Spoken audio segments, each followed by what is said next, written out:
Hello everyone, welcome back to my channel Shiksha competition. और हिंदी साहित्य विस्तृत नोट्स जैसा कि आप देख पा रहे हैं, इसके अलग अलग खंडों को UGC NET, TGT, PGT, NVS, KVS, LT grade और जीआईसी सभी एग्जाम्स के लिए बहुत ही इंपॉर्टेंट रहने वाली हैं ये नोट्स। और इनको हम कंप्लीटली पेड बैच में पढ़ने वाले हैं। हिंदी साहित्य इतिहास लेखन, आज सबसे पहली जो हमारी क्लास है वो हिंदी साहित्य इतिहास लेखन से शुरू होने वाली है। वास्तव में हिंदी लेखन की जो शुरुआत है ये 19वीं शताब्दी के आसपास हुई थी। ठीक है, 19वीं शताब्दी के आसपास हुई थी, ये आपको ध्यान रखना है। वास्तव में हिंदी लेखन की शुरुआत 19वीं शताब्दी के आसपास हुई थी। ठीक है, और हमें नावादास कृत भक्तमाल यानी कि 200 कवियों का जीवन परिचय है जो कि हमें भक्तमाल में मिलता है। ठीक है, नावादास के द्वारा लिखा गया है भक्तमाल, और इसमें लगभग 200 कवियों का जीवन है जो हमें जीवन चरित्र देखने को मिलता है। और ये कब लिखा गया था? तो 16वीं शताब्दी में लिखा गया था। ठीक है, 16वीं शताब्दी में लिखा गया था, ये भी आपको ध्यान रखना है। 17वीं शताब्दी में ही गोकुलनाथ पुत्र विठल नाथ ने 84 वैष्णवन की वार्ता, यहाँ से आप देखो देख सकते हैं। मैं ये इधर लैपटॉप पे पढ़ा रही हूँ, है ना। आपको ना दिखे तो जरूर देख लेना। मैं थोड़ा सा इधर रख लेती हूँ, अभी आपको ये दिख जाएगा। 17वीं शताब्दी में ही गोकुलनाथ पुत्र विठल नाथ ने 84 वैष्णवन की वार्ता लिखा था जो अपने दादाजी वल्लभाचार्य के शिष्यों का था। ठीक है, ये ध्यान रखना है। गोकुलनाथ आप जानते हैं कौन थे? तो ये विठल नाथ के पुत्र थे, और इन्होंने 84 वैष्णवन की वार्ता लिखा जो अपने दादाजी यानी कि वल्लभाचार्य के शिष्यों का था। गोकुलनाथ जी ने अपने पिता विठल नाथ के शिष्यों का जीवन वृत्त लिखा था 252 वैष्णवन की वार्ता नाम से। ठीक है, गोकुलनाथ जी ने अपने पिता जो विठल नाथ थे उनके शिष्यों का जीवन वृत्त किस नाम से लिखा था? तो 252 वैष्णवन की वार्ता नाम से लिखा था। और ये दोनों ही जो ग्रंथ हैं, दोनों ही क्या है? ये जीवन वृत्त हैं, ये ध्यान रखना है, ये भी क्वेश्चन पूछा जाता है। आगे चलते हैं। 18वीं शताब्दी में कालिदास त्रिवेदी, देखो बच्चे ये भी पूछ रहे थे कि मैम ये नोट्स किस प्रकार के हैं। तो ये आप देख सकते हैं। देखो मैं आपको यहीं पे वैसे ही दिखा देती हूँ। ये नोट्स इस तरीके से तैयार हैं जो किए गए हैं। ठीक है, ये नोट्स आप देख सकते हो इस तरीके से तैयार किए गए हैं। ये ई बुक के रूप में भी उपलब्ध है, और ये घर तक पहुंचाने के लिए भी उपलब्ध है। ठीक है जी, ओके जी, राधे राधे। चलते हैं आगे। आगे है, 18वीं शताब्दी में कालिदास त्रिवेदी ने कालिदास हजारा नाम से एक पुस्तक लिखी थी जिसमें 250 से 300 कवियों के बारे में इन्होंने लिखा था। ठीक है, 250 यानी कि 250 से 300 कवि थे जो कालिदास हजारा में पुस्तक में लिखे गए थे।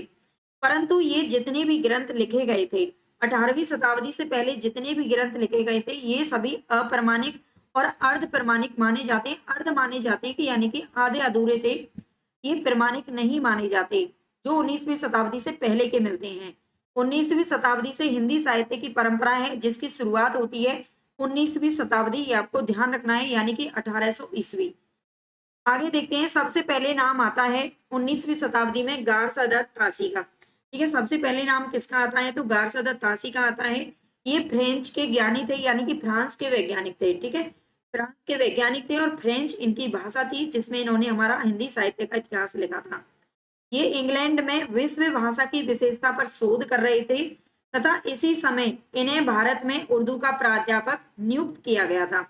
ये भी ध्यान रखना है, ये सारी चीजें आपको इनमें कंप्लीट मिलेगी कि ये इंग्लैंड में विश्व भाषा की विशेषता पर शोध कर रहे थे।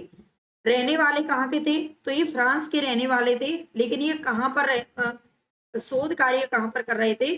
तो इंग्लैंड के अंदर कर रहे थे। और इसी समय इन्हें भारत में उर्दू का प्राध्यापक भी नियुक्त किया गया था। ठीक है, जिस समय ये इंग्लैंड में थे इस समय इन्हें उर्दू का प्राध्यापक भारत में नियुक्त किया गया था। तब इन्होंने ग्रंथ लिखा था इस्तवार दाला लिटरेच्यूर एंदोई हिंदुस्तानी। ठीक है, इस नाम से एक ग्रंथ है जो सबसे पहला हमारे हिंदी साहित्य का ग्रंथ माना जाता है। इस ग्रंथ में वर्णानुक्रम पद्धति को अपनाया था। मोस्ट इंपॉर्टेंट है, इन्होंने किस पद्धति को अपनाया था? तो गारसादा तासी ने वर्ण अनुक्रम पद्धति को अपनाया था, और इन्होंने हिंदी का प्रथम कवि अंगद को बताया है। ठीक है, ये भी ध्यान रखना है। एक एक पॉइंट इसमें इंपॉर्टेंट है, एक एक लाइन है वो इंपॉर्टेंट है। ठीक है, ये ध्यान रखना है। 738 कवियों का इन्होंने उल्लेख किया है जिसमें से 72 कवि हिंदी के थे और शेष कवि इन्होंने उर्दू के बताए हैं। ठीक है, ये भी ध्यान रखना है। गारसादा तासी ने 738 कवियों का अपने ग्रंथ में उल्लेख किया है, ठीक है, जिसमें से 72 कवि इन्होंने हिंदी के बताए थे और शेष कवि उर्दू के बतलाए गए हैं। आगे चलते हैं। यह इतिहास ग्रंथ 2 संस्करण और 5 भागों में प्रकाशित हुआ था, ठीक है। ये जो इतिहास ग्रंथ है इनका, द इस्तवार द लिटरेचर एंदोई ए हिंदुस्तानी, ये इसके 2 संस्करण में आया था और इसके 5 भाग थे, ठीक है। ध्यान रखना, ये ज्यादातर आप किताबों में पढ़ते हैं तो ये चीजें आपको देखने को नहीं मिलती हैं आसानी से, ठीक है, तो बच्चे इनमें कंफ्यूज रहते हैं। आगे है प्रथम संस्करण। इसका प्रथम संस्करण 2 भाग, प्रथम संस्करण के 2 भाग थे, यानी कि प्रथम भाग 1839 में प्रकाशित हुआ था और द्वितीय भाग इसका 1847 में प्रकाशित हुआ था। ये प्रथम संस्करण के 2 भाग, प्रथम संस्करण इसका 2 भागों में था। पहला भाग इसका 1839 और द्वितीय भाग 1847 ईस्वी। ये ध्यान रखना है, पहले संस्करण के भी 2 भाग थे और जो द्वितीय संस्करण था इसके 3 भाग थे, यानी कि 5 भाग इसके हो चुके हैं। प्रथम एवं द्वितीय भाग इसके 1870 ईस्वी में, ठीक है। पहला और दूसरा भाग यानी कि जो द्वितीय संस्करण था उसके 3 भाग थे, जिसमें से प्रथम और द्वितीय 2 भाग एक साथ प्रकाशित हुए थे 1870 ईस्वी, और जो इसका तीसरा भाग था दूसरे संस्करण का वो 1871 में प्रकाशित हुआ था। तो यहाँ पे आपको एक एक चीज है जो कंप्लीट हो रही होगी, ठीक है। 1953 ईस्वी में, इसके बाद 1953 ईस्वी में प्रयाग विश्वविद्यालय के प्रोफेसर लक्ष्मी सागर वार्ष्णेय के द्वारा इस्तवार दालल एंदोई ए हिंदुस्तानी ग्रंथ में आए हुए हिंदी कवियों और लेखकों का विवरण हिंदुई साहित्य का इतिहास नाम से किया है। मोस्ट इंपॉर्टेंट क्वेश्चन है और काफी बार पूछा भी जाता है, पूछा जाता है कि लक्ष्मी सागर यानी कि किसके द्वारा,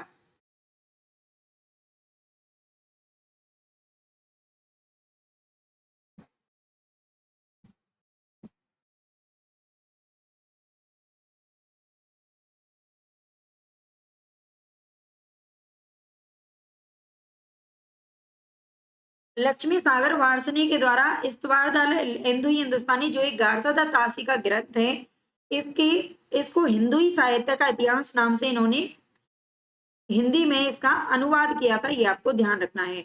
गारसादा तासी से ही हिंदी साहित्य इतिहास लेखन की शुरुआत मानी जाती है, पूछा जाता है क्वेश्चन, लेकिन यह अपने ग्रंथ में काल विभाजन को भूल गए थे, ठीक है, ये ध्यान रखना है। ये अपने ग्रंथ में क्या भूल गए थे, तो ये काल विभाजन को भैया भूल गए थे, ठीक है, ये आपको ध्यान रखना है। नेक्स्ट है क्वेश्चन हमारा, आगे चलते हैं, है ना। क्वेश्चन क्या है, बल्कि हम थोड़ी पढ़ रहे हैं, है ना, भूल जाते हैं जब क्वेश्चन कराते हैं ज्यादा से ज्यादा।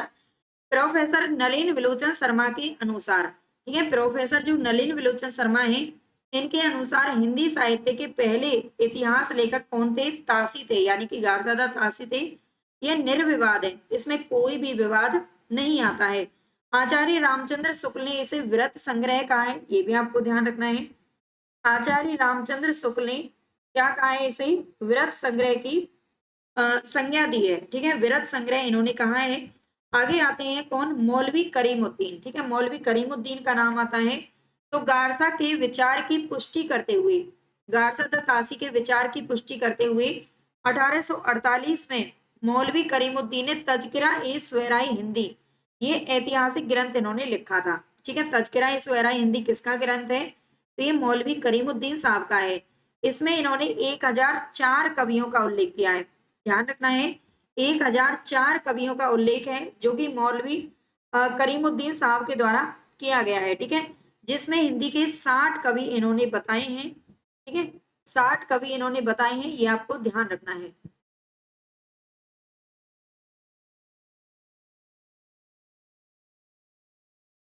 नेक्स्ट है हमारा, 60 कवि हिंदी के बताए थे, बाकी इन्होंने सारे के सारे जो कवि हैं वो किसके बताए हैं, तो उर्दू के बताए हैं, ये आपको ध्यान रखना है। आगे चलते हैं, एक सेकंड में कीबोर्ड है ना।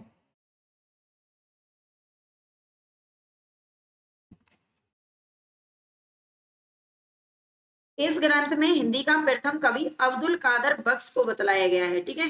ये जो ग्रंथ है यानी कि मौलवी करीमुद्दीन साहब का जो ग्रंथ है, इसमें इन्होंने प्रथम कवि किसे बताया है, तो अब्दुल कादर बख्श को बताया है, जबकि हमने देखा था अभी गारसादा तासी ने अंगद को प्रथम कवि माना है, ठीक है। ये ग्रंथ उर्दू भाषा में लिखा गया है और इन्होंने भी वर्णानुक्रम पद्धति यानी कि जो गारसदा तासी ने जो पद्धति अपनाई थी, इन्होंने भी वही अपनाई थी। ठीक है, ये आपको ध्यान रखना है। तो वर्णानुक्रम पद्धति ही मौलवी करीमुद्दीन साहब ने अपनाई है और गारसदा तासी ने भी इसी पद्धति पर कार्य किया है। ये ध्यान रखना है, गारसदा तासी ने फ्रेंच भाषा में लिखा था, जबकि मौलवी करीमुद्दीन साहब ने उर्दू भाषा में लिखा है। नेक्स्ट है हमारा महेश दत्त शुक्ल। ठीक है, महेश दत्त शुक्ल का नाम आता है भाषा काव्य संग्रह नामक ग्रंथ इन्होंने ब्रज भाषा में लिखा था, जो कि 1873 ईस्वी में लिखा था। कहीं कहीं पर ये बता दिया आपको देखने को मिलता है कि ये हिंदी भाषा का प्रथम काव्य संग्रह है ना, प्रथम क्या है ग्रंथ है हिंदी साहित्य का।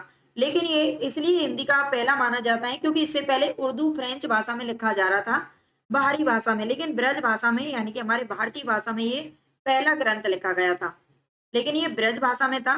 आगे चलते हैं। लेकिन इस ग्रंथ में ऐतिहासिक तौर पर कुछ अभाव था। अभी भी इस ग्रंथ में क्या था, कुछ अभाव था, ये आपको ध्यान रखना है। नेक्स्ट है यहाँ पर शिव सिंह सेंगर। शिव सिंह सेंगर का नाम आता है 1883 ईस्वी में। शिव सिंह सेंगर 1883 ईस्वी में शिव सिंह सरोज नाम से साहित्य इतिहास ग्रंथ इन्होंने लिखा था। ठीक है, 1883 में प्रकाशित हुआ था इनका, हिंदी भाषा में लिखा गया यह प्रथम इतिहास ग्रंथ माना जाता है। यह अब आपको अच्छे से ध्यान रखना है, हिंदी भाषा में लिखा गया ये प्रथम इतिहास ग्रंथ है। ठीक है, शिव सिंह सरोज।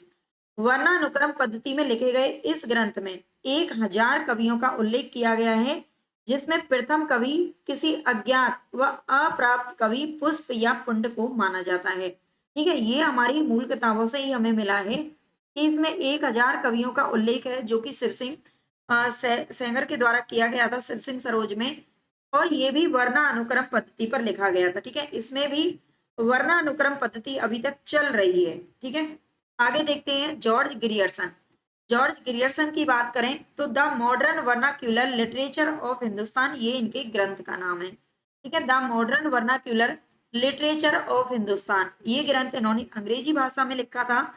ठीक है, अभी तक हमारा हिंदी भाषा का एक ही ग्रंथ हमें मिला है, बाकी सभी अलग अलग भाषाओं में लिखे जा रहे थे। ठीक है, अंग्रेजी भाषा में लिखा गया, जो 1888 ईस्वी में एशियाटिक सोसाइटी ऑफ बंगाल के विशेषांक में सर्वप्रथम प्रकाशित हुआ था। ठीक है, ये 1888 में प्रकाशित हुआ है, ये आपको ध्यान रखना है। और ये किस में प्रकाशित हुआ था, तो एशियाटिक सोसाइटी ऑफ बंगाल के विशेष अंक में प्रकाशित हुआ था सबसे पहले। आगे चलते हैं। इस ग्रंथ में केवल 951, आपको कहीं कहीं 952 भी देखने को मिलेगा। ठीक है, तो इसको देख करके घबराना नहीं है, आपको अगर पूछा जाएगा तो एक ही इसमें से डेटा है जो आएगा।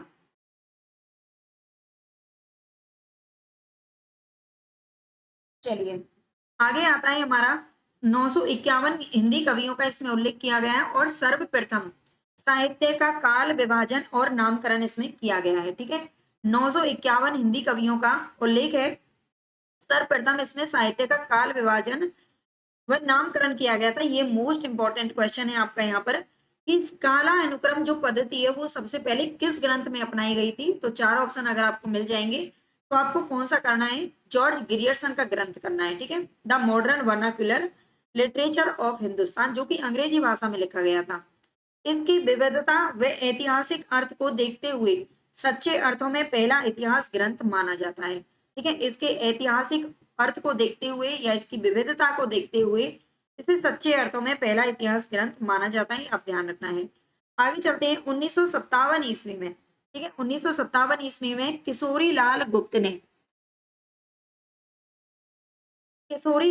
ने हिंदी अनुवाद किया था प्रथम हिंदी साहित्य का इतिहास शीर्षक से। ठीक है, 1957 ईस्वी में अभी हमने देखा था गारसदा तासी का जो ग्रंथ है उसको किसने अनुवादित किया था, तो लक्ष्मी सागर वार्ष्णेय ने किया था। जबकि प्रथम हिंदी साहित्य का इतिहास शीर्षक से ये जॉर्ज ग्रियर्सन का ग्रंथ है, जो कि अनुवादित किया गया था 1957 ईस्वी में किशोरी लाल गुप्त के द्वारा। नलिन विलोचन शर्मा के अनुसार हिंदी के विधेयवादी साहित्य इतिहास के आदिम प्रवर्तक कौन है, तो ये शुक्ल जी नहीं है बल्कि ग्रियर्सन है। ठीक है, ये नलिन विलोचन शर्मा मानते हैं कि हिंदी के जो विधेयवादी पद्धति किसने अपनाई थी, तो ये अपनाई थी भाई रामचंद्र शुक्ल जी ने, है ना, अपने ग्रंथ में। लेकिन नलिन बलोचा शर्मा के अनुसार इन्होंने ग्रियर्सन को माना है विधेयवादी साहित्य इतिहास के आदि प्रवर्तक। तो ये भी आपको ध्यान रखना है। आगे चलते हैं। किशोरी लाल गुप्त के अनुसार, किशोरी लाल गुप्त जिन्होंने इसका अनुवाद किया है, वो कहते हैं कि यह हिंदी साहित्य के नींव का वह पत्थर है जिस पर आचार्य शुक्ल ने अपने सुप्रसिद्ध इतिहास का भव्य भवन निर्मित किया है। ठीक है, ये किशोरी लाल गुप्त ने उस ग्रंथ के बारे में कहा है जिसको इन्होंने अनुदित किया था। तो ये भी आप दोनों को रिलेट कर सकते हो। हिंदी साहित्य के नींव का वो पत्थर बताया है इस ग्रंथ को जिस पर आचार्य शुक्ल ने अपने सुप्रसिद्ध इतिहास का भव्य भवन निर्मित किया है। ठीक है, जॉर्ज ग्रियर्सन ने अपने ग्रंथ में काला अनुक्रम पद्धति को अपनाया था। ये ध्यान रखना है आपको। गेट लगा दे थोड़ा सा। और इन्होंने ये भी आप देख सकते हो यहाँ पर चारण काल, अरे थोड़ा खोल दे गेट को। चारण काल 700 ईस्वी से 1400 ईस्वी इन्होंने माना है। धार्मिक काव्य, प्रेम काव्य, दरबारी काव्य, ये इस प्रकार के शीर्षक इन्होंने दिए हैं और 11 भागों में इन्होंने बांटा था। ये भी आपको ध्यान रखना है। आगे चलते हैं। 16वीं 17वीं शताब्दी के युग को भक्ति काल इन्होंने कहा था, जिसे हिंदी का स्वर्ण युग मानना ग्रियर्सन की एक महत्वपूर्ण उपलब्धि थी। ठीक है, 16वीं शताब्दी का जो युग चल रहा था उसको भक्ति काल कहा जाता है और इसे जॉर्ज ग्रियर्सन ने स्वर्ण युग की संज्ञा दी है। स्वर्ण युग की संज्ञा दी है, ये आपको ध्यान रखना है। और ये ग्रियर्सन की एक महत्वपूर्ण उपलब्धि थी। इतिहास लेखन में तुलनात्मक लेखन की शुरुआत करने का श्रेय भी ग्रियर्सन को ही जाता है। ठीक है, तुलनात्मक लेखन की जो शुरुआत है वो किसने की है, तो ये भी ग्रियर्सन साहब ने की है। मिस्र बंधु, आगे नाम आता है मिस्र बंधुओं का। मिस्र बंधुओं में कौन कौन है, सबसे पहले आपको ये जानना चाहिए। श्री गणेश, श्याम और सुखदेव बिहारी। ठीक है, श्री गणेश, श्याम और सुखदेव बिहारी, ये 3 नाम इसमें आते हैं। और ये भी बहुत बार पूछा जाता है कि मिस्र बंधुओं में किस किस का नाम नहीं आता है। ठीक है, इनका ग्रंथ है जो कि मिस्र बंधु विनोद 4 भागों में प्रकाशित हुआ था। ठीक है, मिस्र बंधु विनोद मिस्र बंधुओं के द्वारा लिखा गया है और ये 4 भागों में प्रकाशित हुआ था, जिसके पहले 3 भाग 1913 में प्रकाशित हुए थे और चतुर्थ भाग 1934 ईस्वी में प्रकाशित हुआ था। ठीक है, 3 भाग मिस्र बंधु विनोद के 1913 में प्रकाशित हुए, जबकि चतुर्थ भाग इसका 1934 में प्रकाशित हुआ था। इसमें लगभग 5000 कवियों, यानी कि वास्तविक संख्या इसकी कितनी है, तो 4591। ठीक है, 4591, 4591।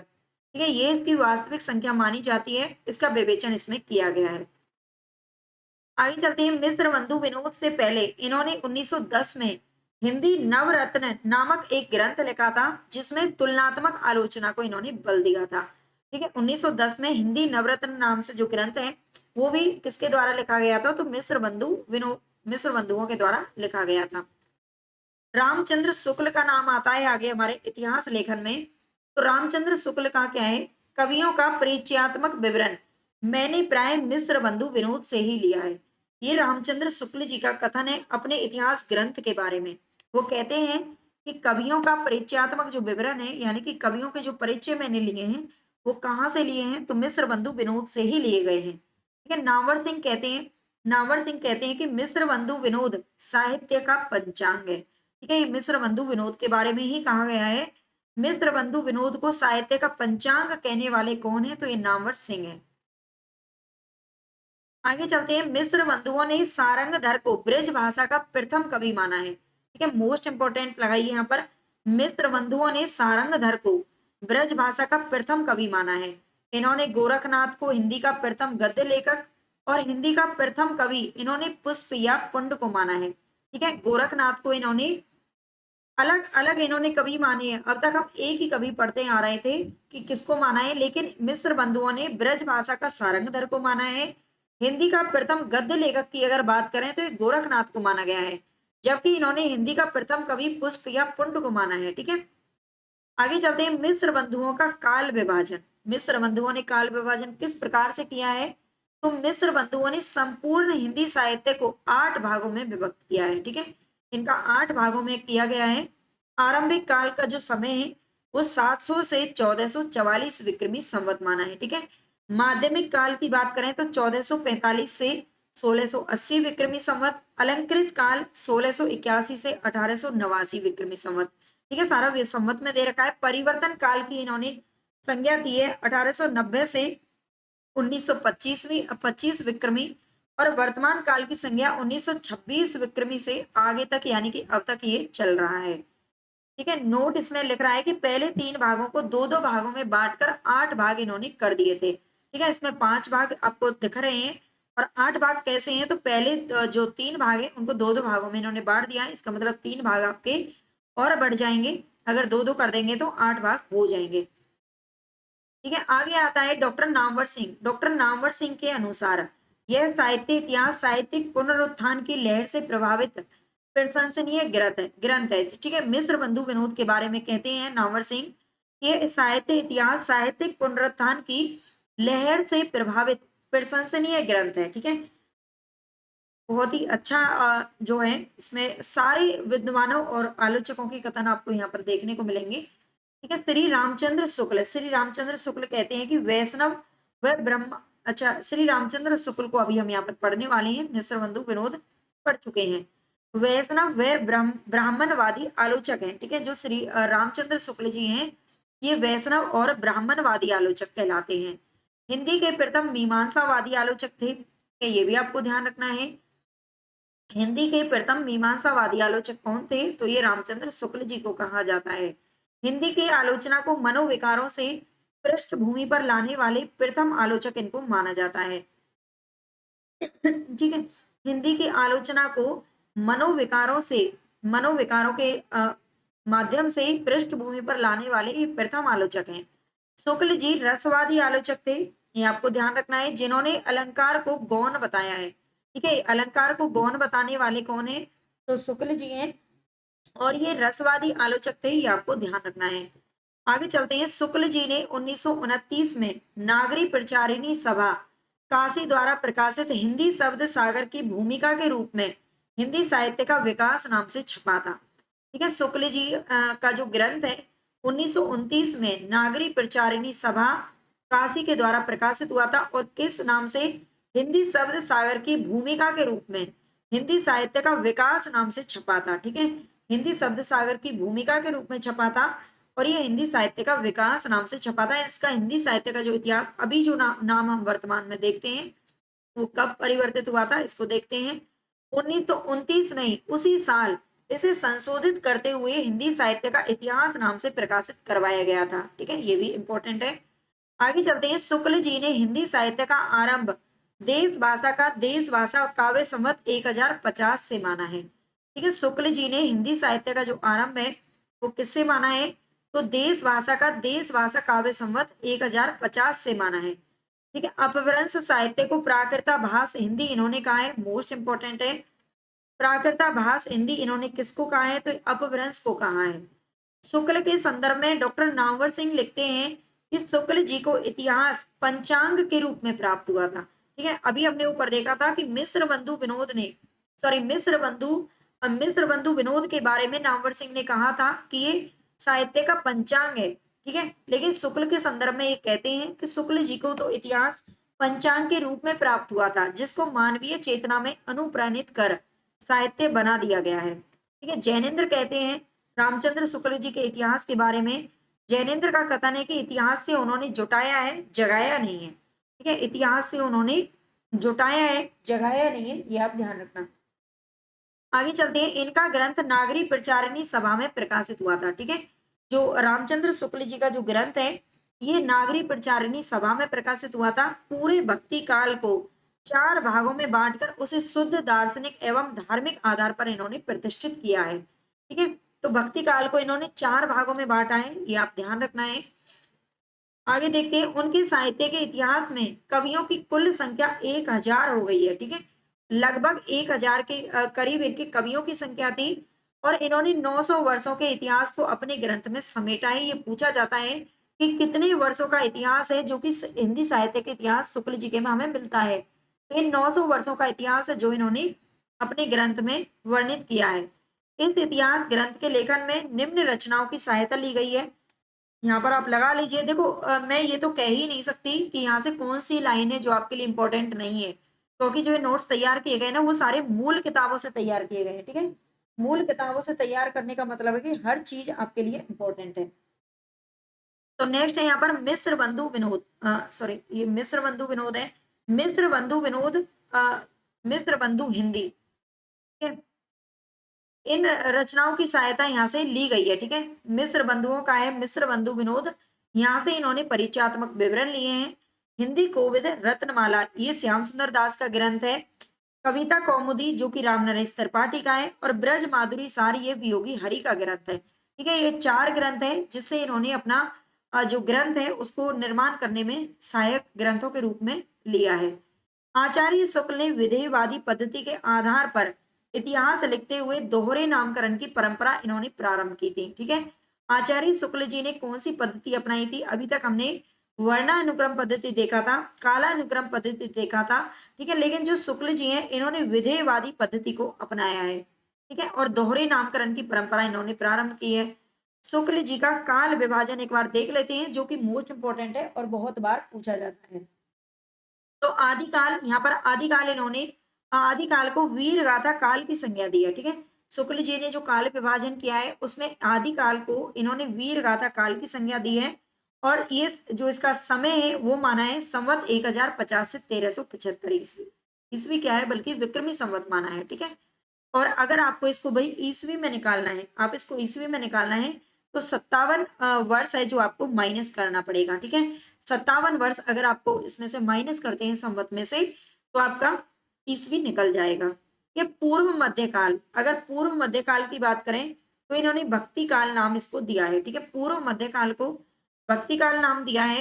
संवत 1375 से 1700 तक इन्होंने माना है।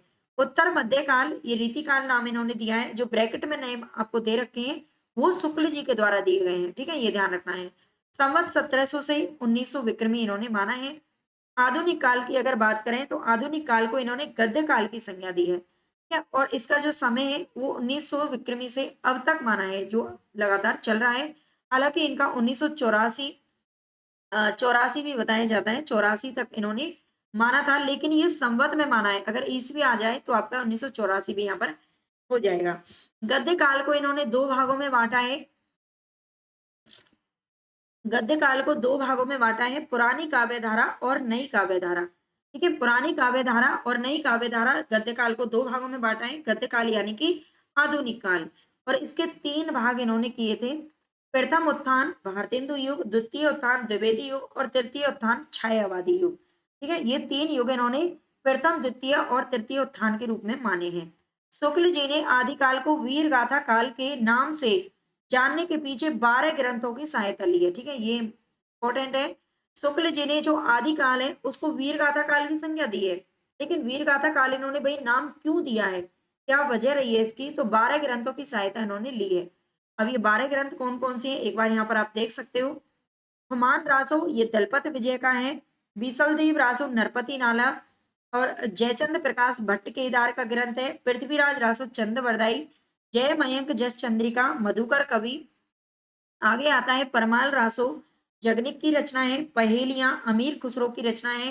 पदावली विद्यापति का है, और हमीर रासो सारंगधर का है, ठीक है। आगे है विजयपाल रासो जो कि नल्ल सिंह की रचना है। कीर्ति लता और कीर्ति पता का ये दोनों विद्यापति की अभट्ट की रचना है, ठीक है। तो ये 12 ग्रंथ हैं जो कि प्रमाणिक भी माने जाते हैं, और यहीं से ही जो ये इन्होंने इन्हें क्या माना है शुक्ल जी ने, तो प्रमाणिक माना है, ये आपको ध्यान रखना है, ठीक है। और इन्हीं के अनुसार इन्होंने वीर गाथा काल की जो है संज्ञा दी है, ठीक है। उम्मीद है कि आपको ये अच्छे से समझ में आ रहा होगा, ठीक है। अभी हमारे पास टाइम है तो और पढ़ेंगे। श्याम सुंदर दास के बारे में हम देखते हैं। श्याम सुंदर दास हिंदी भाषा का विकास 1924 ईस्वी और हिंदी भाषा और साहित्य 1931 ईस्वी, ये 2 ग्रंथ हैं जो कि श्याम सुंदर दास के द्वारा लिखे गए हैं, ठीक है। हिंदी भाषा का विकास है, साहित्य का विकास किसका है तो शुक्ल जी का है, और भाषा का विकास किसका है तो श्याम सुंदर दास जी का है, ठीक है। भाषा और साहित्य ये 1931 में ये भी श्याम सुंदर दास जी का है। इस ग्रंथ में हिंदी भाषा वाले खंड में 6 अध्याय और हिंदी साहित्य वाले भाग में 10 अध्याय हैं, यानी कि ये जो ग्रंथ है ना सेकंड वाला, इसके बारे में ये बात की जा रही है।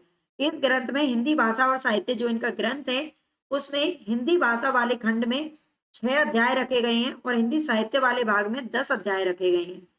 हिंदी भाषा और साहित्य में श्याम सुंदर दास जी के ने नामकरण करते हुए प्रथम काल को वीरगाथा युग कहा है, द्वितीय काल को भक्ति युग, तृतीय काल को रीति युग और चतुर्थ काल को नवीन विकास युग की संज्ञा दी है। ठीक है, इनका नामकरण भी आप याद रख लेना।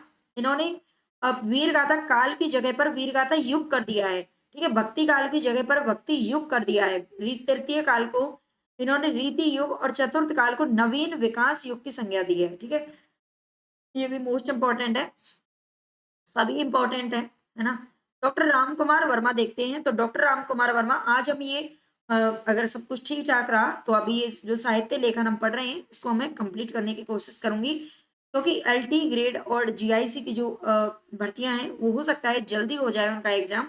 तो हम ऐसे कोशिश करेंगे कि 1 से 1.5 महीने में हिंदी साहित्य में आपको कंप्लीट करवा दूं।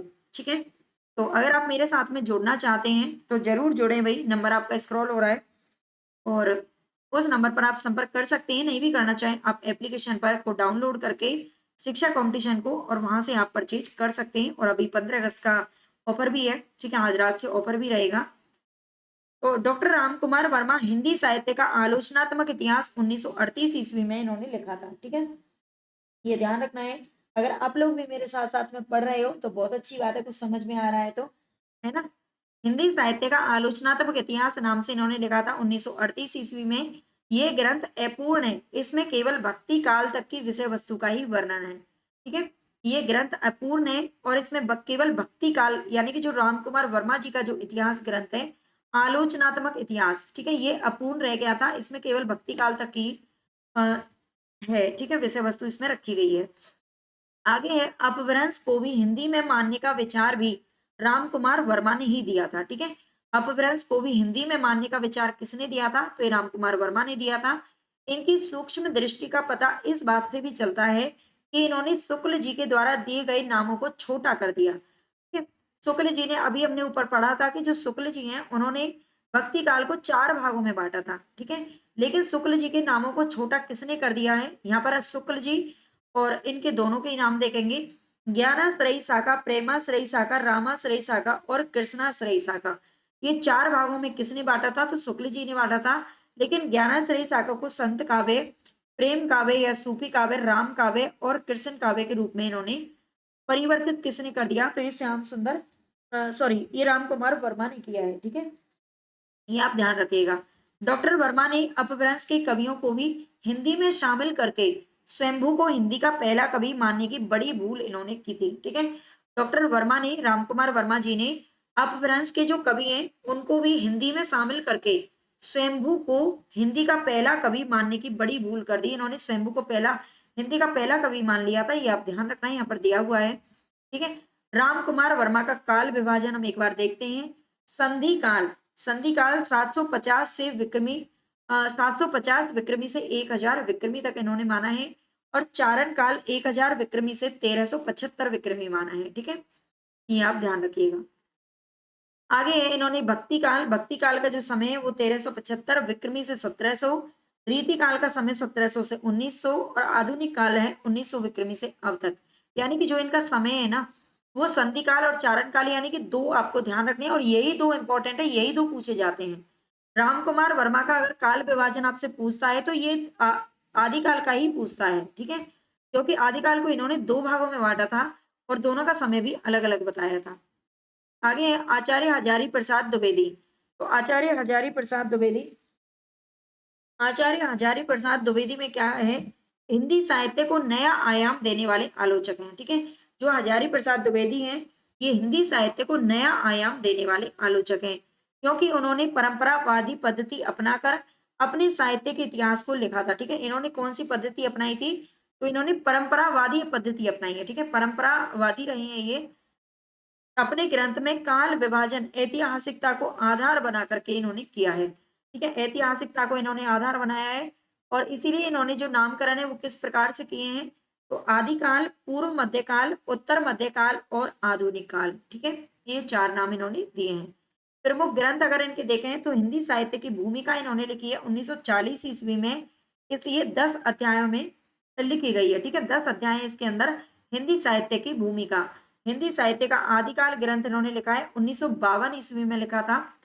आगे आता है नाथ सिद्ध की वानियां, ठीक है, नाथ सिद्ध की वानियां, ये ग्रंथ भी इन्हीं का है। नाथ संप्रदाय, मध्य युगीन धर्म साधना, मध्य युगीन बोध का स्वरूप, हिंदी साहित्य का उद्भव और विकास, ठीक है। ये आप ध्यान रखना, ये इनके सारे ग्रंथ हैं। हजारी प्रसाद द्विवेदी ने आदिकाल को अत्यधिक विरोधों एवं व्याघातों का युग कहा है, ठीक है। ये वन लाइनर प्रश्न है, बहुत ही ज्यादा इंपॉर्टेंट भी है, ठीक है। हजारी प्रसाद द्विवेदी ने आदिकाल को क्या कहा है, तो अत्यधिक विरोधों एवं व्याघातों का युग कहा है। हजारी प्रसाद द्विवेदी का काल विभाजन इन्होंने किस प्रकार किया है, तो आदिकाल 1000 से 1400 ईस्वी, ठीक है, इन्होंने ईस्वी में माना है, ये आप ध्यान रखना, ठीक है। ईस्वी में इन्होंने माना है। पूर्व मध्यकाल 1400 से 1700 ईस्वी माना है, ठीक है। शुक्ल जी का बाकी का हमने अभी देखा है, वो विक्रमी संवत है, लेकिन यहाँ पर हजारी प्रसाद द्विवेदी ने ईस्वी में रखा है, ठीक है, ये भी जरूर आपको ध्यान रखना है।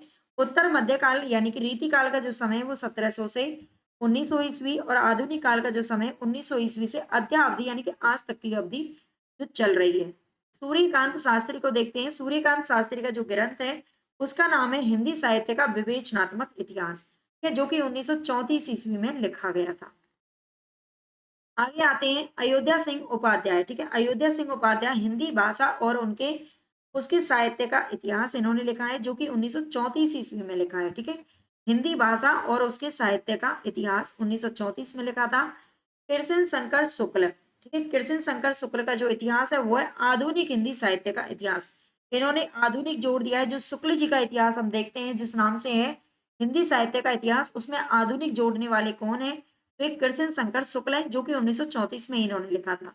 विश्वनाथ प्रसाद मिश्र, ठीक है, विश्वनाथ प्रसाद मिश्र, ये वांगे में विमर्श नाम से इन्होंने ग्रंथ लिखा था 1944 ईस्वी में।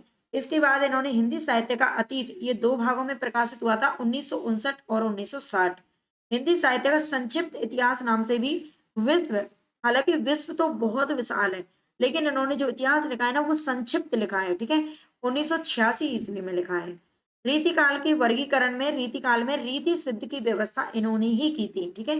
रीतिकाल का वर्गीकरण जो इन्होंने किया था उसमें रीति सिद्ध की व्यवस्था करने वाले कौन है, विश्वनाथ प्रसाद मिश्र हैं। आगे नाम आता है लक्ष्मी सागर वार्ष्णेय का। तो लक्ष्मी सागर वार्ष्णेय, अभी ऊपर हमने नाम इनका पढ़ा था। तो हिंदू साहित्य का इतिहास 1952 में ये इन्होंने अनुदित किया है। और किससे अनुदित किया है, गारसा दत्तासी का जो ग्रंथ है उससे अनुदित किया है। और दूसरा ग्रंथ इन्होंने स्वतंत्र रूप से लिखा है जिसका नाम है आधुनिक हिंदी साहित्य की भूमिका, ठीक है, ये आपको ध्यान रखना है। आगे आता है 20वीं शताब्दी हिंदी साहित्य नए संदर्भ, ठीक है, ये ग्रंथ भी किसका है, लक्ष्मी सागर वार्ष्णेय का है।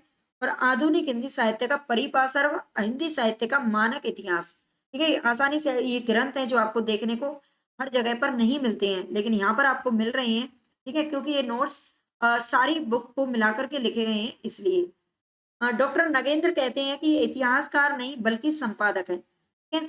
डॉक्टर नगेंद्र क्या कहते हैं कि ये इतिहासकार नहीं है बल्कि संपादक है। किसके बारे में कहते हैं, लक्ष्मी सागर वार्ष्णेय के बारे में। एक मिनट, चलो डॉक्टर नगेंद्र के बारे में हम पढ़ रहे हैं, है ना। डॉक्टर नगेंद्र के बारे में पढ़ रहे हैं, तो ये इतिहासकार नहीं है, यानी कि डॉक्टर नगेंद्र ने कोई भी जो ग्रंथ है वो नहीं लिखा है, ये इतिहासकार नहीं है बल्कि संपादक है, ये संपादन करने का काम करते थे। हिंदी साहित्य का इतिहास इन्होंने संपादन किया था 1973 ईस्वी में। और हिंदी वांग में 20वीं शताब्दी और रीति काव्य की भूमिका, ठीक है, ये इन्होंने लिखा है, ये ध्यान रखना है। आगे है गणपति चंद्र गुप्त। तो गणपति चंद्र गुप्त की अगर हम बात करें तो हिंदी साहित्य का वैज्ञानिक इतिहास इन्होंने लिखा था 1965 ईस्वी में लिखा था, ठीक है। गणपति चंद्र गुप्त ने क्या लिखा था, हिंदी साहित्य का वैज्ञानिक इतिहास 1965 में लिखा था। इन्होंने हिंदी का प्रथम कवि किसको माना है, तो शालिभद्र सूरी को माना है, जो कि पूछा जाता है, ठीक है। हिंदी का प्रथम कवि किसको माना गया है गणपति चंद्र गुप्त के द्वारा, तो ये शालिभद्र सूरी को माना गया है। हिंदी की प्रथम रचना भारतेश्वर बाहुबली रास को माना है, यानी कि ये शालिभद्र सूरी की ही रचना है, ठीक है, भारतेश्वर बाहुबली रास, और इसको प्रथम रचना इन्होंने माना है। आगे नाम आता है राम खेलावन पांडे। तो राम खेलावन पांडे हिंदी साहित्य का नया इतिहास नाम से इन्होंने लिखा था। खेल खेल में ही राम ने क्या लिख दिया, नया इतिहास 1969 ईस्वी में, ठीक है। आगे नाम आता है डॉक्टर रामस्वरूप चतुर्वेदी। तो डॉक्टर रामस्वरूप चतुर्वेदी हिंदी साहित्य और संवेदना का विकास इन्होंने लिखा है, जो कि 1986 ईस्वी में लिखा था। ठीक है, डॉक्टर रामस्वरूप चतुर्वेदी का जो इतिहास है वो कब प्रकाशित हुआ था? 1986 ईस्वी में। और 1996 में, यानी कि 10 साल के बाद, ठीक है, 10 साल के बाद इनको इस ग्रंथ पर व्यास सम्मान भी प्राप्त हुआ था। ठीक है भाई, देखो इतनी मेहनत करनी पड़ती है ना। मच्छर भी काट रहे हैं, लेकिन मेहनत तो करनी है। मुझे इस दिन को टाइम नहीं मिलता एप्लीकेशन पर पढ़ाने के लिए, है ना, तो मैंने रात का ही टाइम इसके लिए निर्धारित किया है।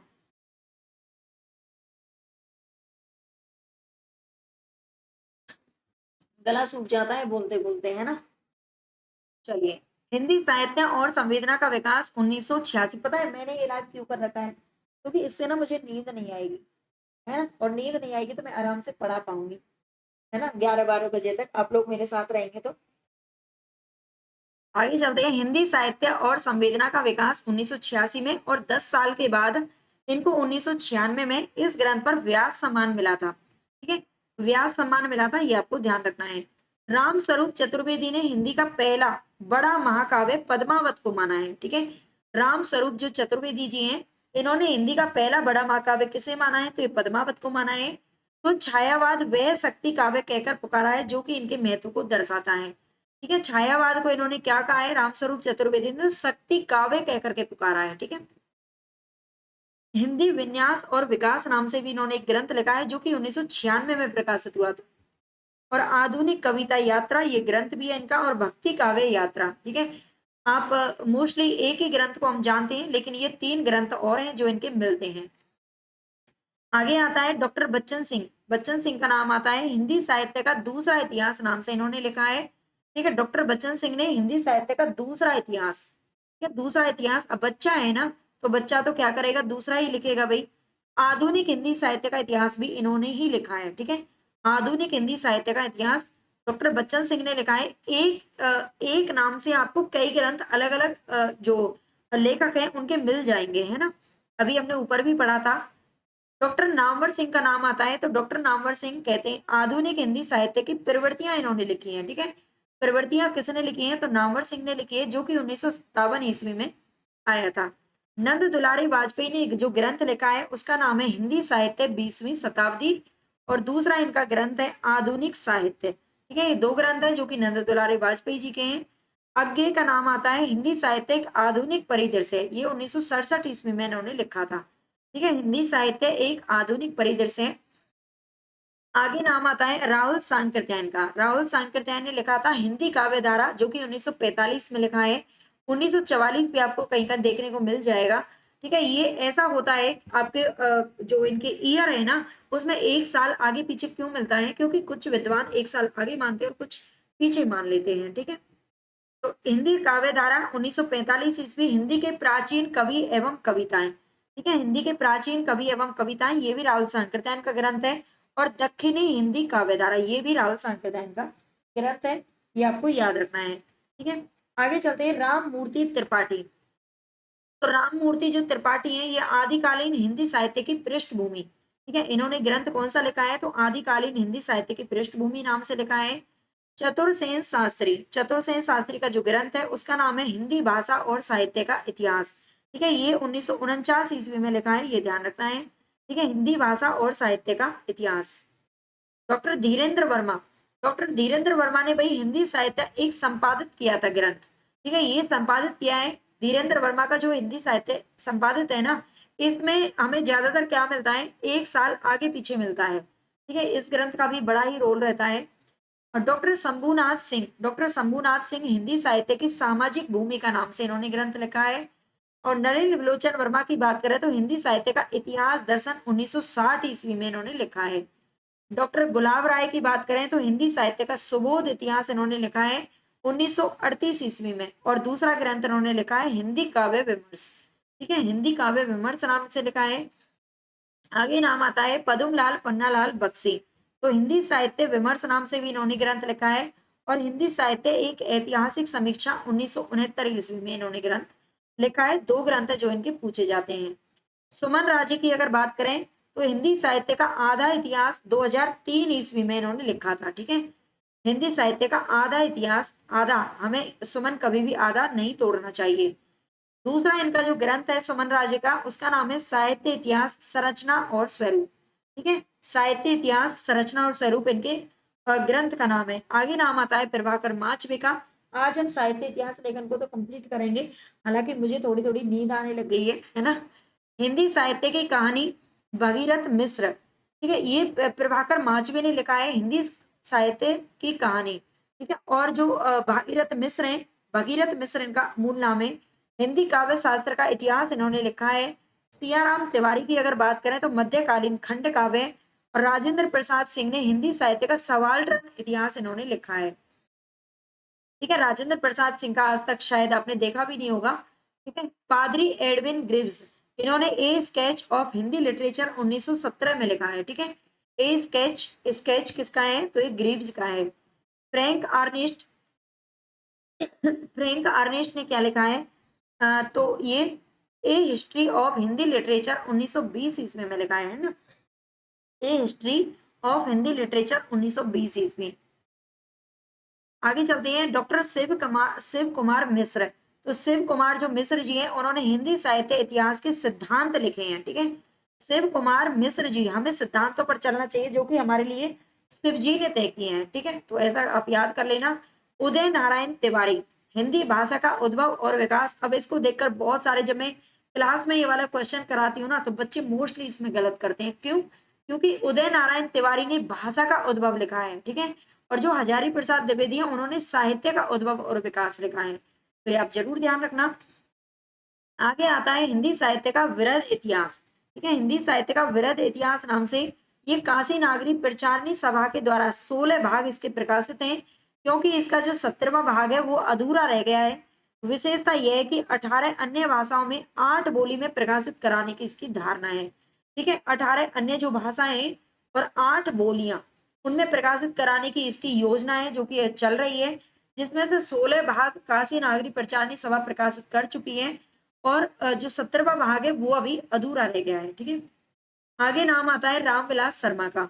तो रामविलास शर्मा भारतीय साहित्य के इतिहास की समस्याएं इन्होंने लिखी हैं। ठीक है, 1987 ईस्वी में। अवधेश प्रधान का नाम आता है, हिंदी साहित्य के इतिहास की समस्या इन्होंने भी लिखी है। ठीक है, इसमें भारतीय नाम आता है, रामविलास शर्मा में भारतीय नाम आता है, और अवधेश प्रधान में हिंदी नाम आता है। ठीक है, बस दोनों में इतना ही अंतर है। और दूसरा ईयर का अंतर है, 1993 में ही प्रकाशित हुआ था। सूर्य प्रसाद दीक्षित का नाम आता है, हिंदी साहित्य इतिहास की भूमिका इन्होंने लिखी थी 2008 ईस्वी में। ठीक है, सूर्य प्रसाद दीक्षित। एक हमने सूर्यकांत शास्त्री नाम लिखा है जिनका विवेचनात्मक इतिहास है, लेकिन ये सूर्य प्रसाद दीक्षित है, नाम में कंफ्यूजन मत हो जाना। ठीक है, कंफ्यूज मत हो जाना। हिंदी साहित्य का वास्तविक काल विभाजन। तो मेरे हिसाब से आज के लिए हम इतना ही पढ़ेंगे। ठीक है, धीरे धीरे आदत पड़ेगी, जो हम दो दो घंटे भी 2-2 घंटे भी इस क्लास को लेंगे। ठीक है, आज के लिए इतना ही काफी है।